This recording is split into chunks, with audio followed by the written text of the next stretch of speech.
June 11th, 2017. The biggest night on Broadway, the 71st Tony Awards. It was a simpler time, a time when Kevin Spacey could host something and no one would think twice. It comes down to the very last award of the night. The big one, the one that everyone's waiting for. Best Musical. And some people are thinking of a musical. One of the ones that was nominated. A heartfelt musical about tragedy and about perseverance and being a way to keep going even in the very lowest moments. It's a story of friendship. And that musical is Come From Away. But that wasn't the top choice to win. No. That was another musical. One that was about love. And more than just love, about finding your own meaning for life and what life means to you. Just a way to live. And that was Natasha, Pierre, and the Great Comet of 1812. And it didn't win either. No. They announced the winner. And it was a musical about a teenager who lies about being friends with his classmate who committed suicide so that he can get with a girl. And that musical was Dear Evan Hansen. And it won Best Musical that year. This is Dear Evan Hansen, a pointlessly cruel evisceration. And despite what the title may suggest, I think I'm actually looking at this in a pretty fair lens. If you're new to this, I do not have a script. I'm just rambling. I have my notes here. I have my water here. And I film things vertically. So, to start with, before I get into what Dear Evan Hansen is about and its merits and flaws, believe me, there are many, how did it win Best Musical? Well, first, we have to be aware that the Tony Awards aren't necessarily the greatest way to measure the best of Broadway. And this is coming from someone who loves the Tony Awards and loves Broadway. God, my posture's off. Anyways. Take, for example, this year, New York, which it got mixed to negative reviews by critics, and critics and audiences agreed. It was long, it was dull, it was boring, it didn't do anything new or interesting. And in the end, it wasn't worth seeing. It got 9 Tony nominations, including Best Musical. It won one of them. It won Scenic Design, I believe. Yeah, and case in point, Bad Cinderella, which was Andrew Lloyd Webber's most recent musical, which was critically panned by absolutely everyone. It was a shock when it didn't receive any Tony noms. And, that doesn't happen in any other media industry. People aren't shocked when a movie doesn't get an Oscar nomination. People aren't shocked when a TV show doesn't get an Emmy nod. And the Grammys, I assume, do something too. But people were surprised when Bad Cinderella didn't get a Tony nom because it's already such a small and competitive market that there isn't a lot of room to leave people out. So getting a Tony nom, while certainly impressive, is not the most impressive thing you can do. And winning one doesn't necessarily mean you're the best. It can. Sometimes it does mean that. But with the case of Dear Evan Hansen, it's not. Avenue Q beat out Wicked for Best Musical, I believe. I can't remember. I wasn't around then. I was not. I was in middle school. Whatever. Who knows? Anyways. So keep that in mind. Also, the music is why Dear Evan Hansen won. That has always been the reason why Dear Evan Hansen is successful. It's not because of the story, it's not because of the characters, it's because of the music by Ben Pasek and Justin Paul. So we have to talk about that. In the end, audiences like things that are safe, because that means they're familiar with it. And Come From Away and Natasha and Pierre, I already discussed those a little bit. Those were the top choices for Best Musical that year. Great Comet was sort of a blend of a bunch of different styles, but it used a lot of folk music, soul music, more traditional sounds. And if you look at the Tony performance, there's lots of Russian folk music. Versus Come From Away also uses more traditional folk music. It uses like traditional Canadian music, big heavy use of fiddles and bodily percussion, things like that. Dear Evan Hansen, on the other hand, is a pretty standard pop rock sound. And so audiences were familiar with that. It was the sound of modern Broadway. People liked that. And Pasek and Paul, that's what they specialized in. But more than that, Pasek and Paul are very good at writing generic songs. And not generic as in they don't work in... Let me start over. Generic as in they can fit literally anywhere. Like, take You Will Be Found and Waving Through a Window, the two most popular songs from Dear Evan Hansen. Listen to them and put them in a bunch of other different musicals, and it still works. You Will Be Found is just a generic feel-good song about acceptance. It means nothing. Waving Through a Window is just a generic song about anxiety. It can apply to anyone and anything, as long as it's talking about anxiety. Like, I've been involved in, like, chorus and concerts and things like that for a while. And we've performed songs from Dear Evan Hansen before because it works in a concert setting. You don't need a story to envelop it.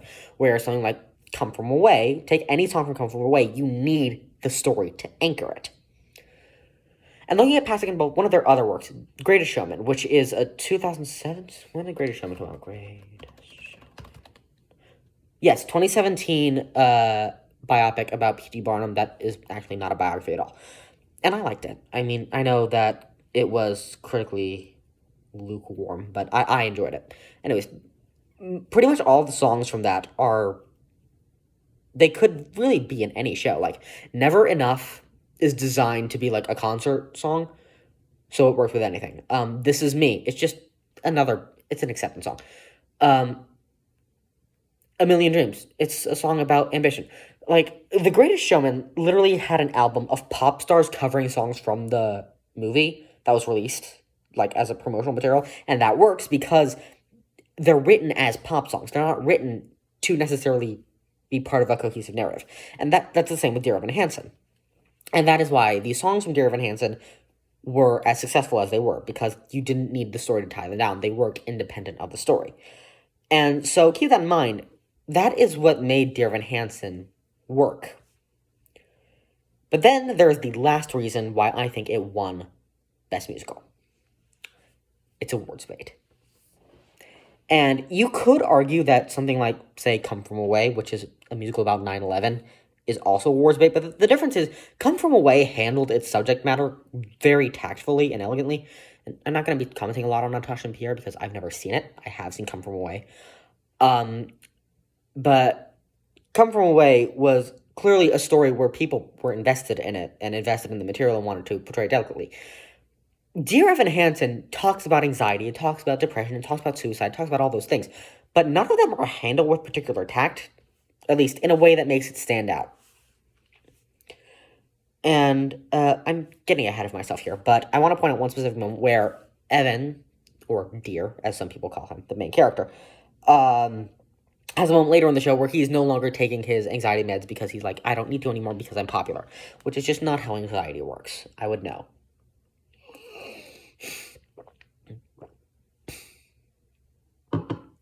Yeah, but I'm getting ahead of myself. Excuse me.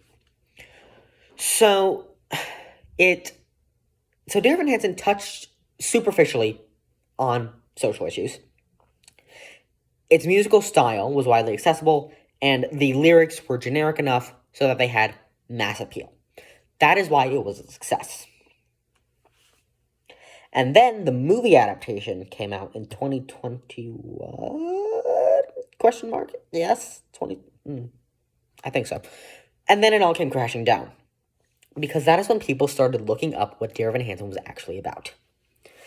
See, the show has a weird sort of Mandela effect where people think it's about a gay teenager. Which is not an unreasonable thing to assume. I mean, again, listen to Wave Through a Window and You Will Be Found. It's a song about being socially ostracized, and a song about acceptance. If you're gay, you know a lot of things about being ostracized and about yearning for acceptance. It makes sense that people think that's what it's about. And then there's songs like For Forever, which is it's a friendship song, but it's very romantically charged. So there's a reason why people thought that Dear Evan Hansen was about a gay teen. Couple that with the fact that Ben Platt, who originated the role, is very famously associated with the role of Evan Hansen. is gay. That's why. But it's not about a gay teenager. It is about a very straight teenager who, all right, I'm going to start at the beginning. Evan Hansen has anxiety, and he has a classmate named Connor Murphy, who commits suicide through a series of misunderstandings. The Murphy family thinks that Evan and Connor were friends. They were not. Evan sort of tries to correct them, but then kind of gives up. And he takes advantage of the situation because he has a crush on Connor's sister. So he uses this fake friendship to get closer to the rich family, to get closer to the hot sister, excuse me, and creates this entire fake friendship as a way to get some head. Essentially. And that is... I get it's deeper than that, but... Oh my god. Okay, when I said I don't have a script, I mean it. I'm just rambling. But the thing is, the movie was what made people realize what Dear Evan Hansen was about, how it was kind of messed up, and made people think, maybe this isn't the amazing musical that everyone said it was. And so then there's the question, is the movie what went wrong with Dear Evan Hansen? Well, yes and no. Because in some ways, yes, the movie did ruin a lot. Like, casting Ben Platt was not a great move. He's always looked older than he actually is. I don't know why, he just has. And so, reasonably, he was, like, in his 20s, mid-20s when the movie was filmed. So he could have passed for a teenager, but it's Ben Platt, and he has a naturally older face. And also, they tried to de-age him, and it just made him look older. So casting Ben Platt was one of the many problems with the movie. I mean, Andrew Barth Feldman was right there. He was right there. But there's that. There's also changes made to the story that didn't work. Accusations of nepotism. The addition and removal of songs. So... the movie is worse than the musical, yes. But was the musical good? I'm gonna say no. I don't think that Dear Evan Hansen was ever nearly as good as people wanted it to be. And first, let's get into the fact that Evan Hansen as a character is not a good guy. He's the protagonist. He's not a good person. And, like... the show wants you to think that this is all fine because he's a teenager with anxiety. He doesn't really know what he's doing, which, okay. But anxiety doesn't mean you lose comprehension of what is right and wrong. One of the major plot points of Dear Evan Hansen is that he is exploiting a classmate's suicide for personal gain. He even enlists the help of a family friend to further this lie. Eventually, it spirals out of control, but even then, he only really confesses because he feels forced to. Morally speaking, he's not morally gray. He's just bad. Evan Hansen is not a good person. And that's not necessarily a bad thing. Like, take... I don't know, Phantom of the Opera. The Phantom is technically the antagonist, but you could argue he's also a protagonist. He's not a good person, but the musical doesn't try to make the audience think that he is. Dear Evan Hansen really wants us to root for Evan, but we never get a reason to. The musical never gives us a reason to want him to get what he wants, because he never shows himself to have redeemable qualities. There's also the very outdated way that it deals with things like homosexuality and also mental issues. As I said earlier, there is a moment, like, Evan is on meds for his anxiety, and when his fake friendship with Connor blows up, he becomes popular, he stops taking his meds because he doesn't need them anymore. It doesn't matter how popular you are, that's not how anxiety works. And it's that one line, and other, like, more subtle ways that mental issues are addressed, that it just... seems that the writers of the show didn't understand how to talk about mental issues in any impactful or meaningful way.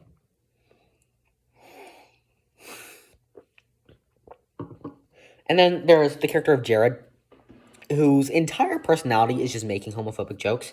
And this is a show where a lot of its fan base is teenage Broadway.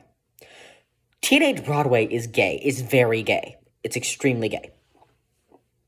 I would know. And yet, so much of the humor in the show is built on, like, these homophobic stereotypes and pretenses. Like, Jared jokes about how Evan and Connor are, like, secretly in a gay relationship. And interestingly, having them be in a gay relationship would have just made a lot more sense for the story. It would have made it a lot more accessible. But no. And so not only are there homophobic jokes, for the movie, they actually tried to fix this by making the character of Jared gay. Which I know a lot of people didn't like. I liked that because as someone who is gay and has gay friends, we make homophobic jokes a lot. Like, if you're part of a minority, it's sort of expected that you make jokes at your own expense. So yeah, I agree with that. I also like the casting for Jared in the movie.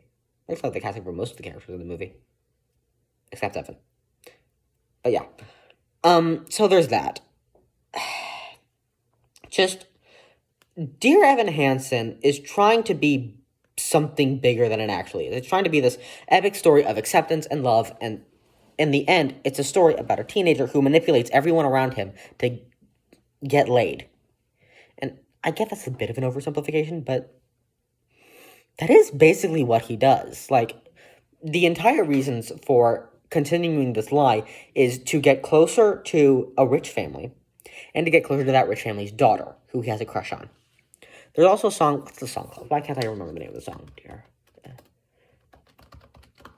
But basically, there is a song where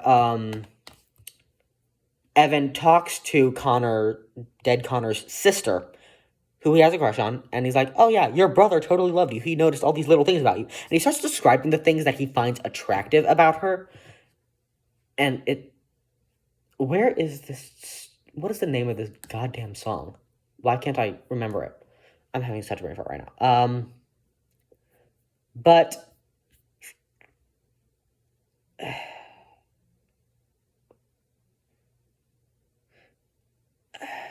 this is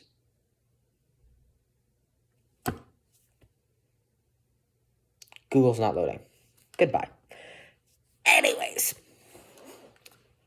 Yeah, there's an entire song where he's basically just sort of trying to seduce his crush by pretending that her brother said these weirdly romantic things about her.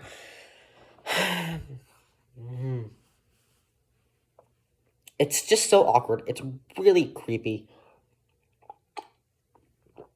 And I believe Zoe, Connor's sister, I believe she's younger.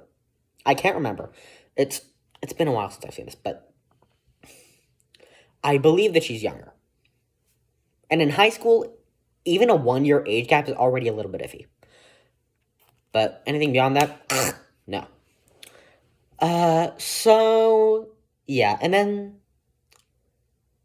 there's the fact that the musical is said to be a champion of discussing mental issues and depression and things like that, when it's not. Like, it touches on the subjects, yes, but it doesn't handle them in any sort of tactful way. Like, the musical is supposed to be a commentary on how the media treats suicide and things like that. I believe. Like, that's the vibe that I got. Because Connor's suicide is made into, like, this media circus. But the musical never really makes any commentary on that that's meaningful in any impactful way. Instead, it sort of becomes the thing that it's trying to criticize.